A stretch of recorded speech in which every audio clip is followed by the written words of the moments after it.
Hello guys, so now we are going to learn how to make this long shadow in Illustrator. Let me zoom out a little.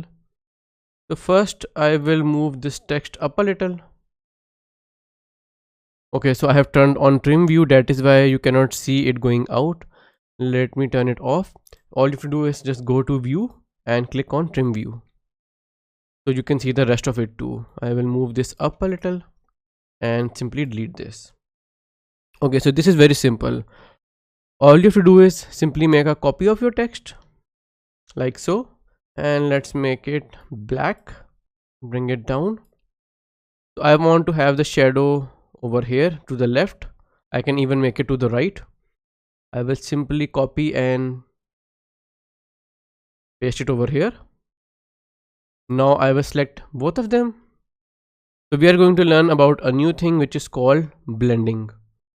Over here I will go to object and blend and click on blend options.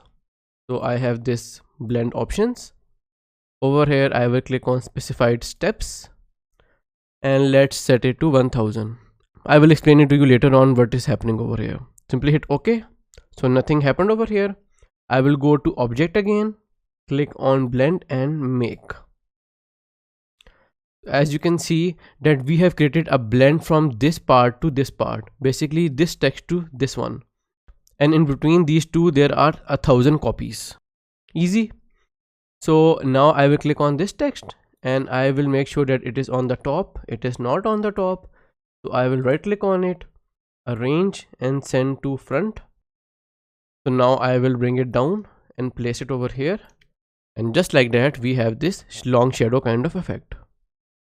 I can go to view and trim view so that we could just see inside the canvas. And this is how you can easily create a long shadow in Illustrator. I hope this was nice and easy for you guys. See you guys in the next tutorial.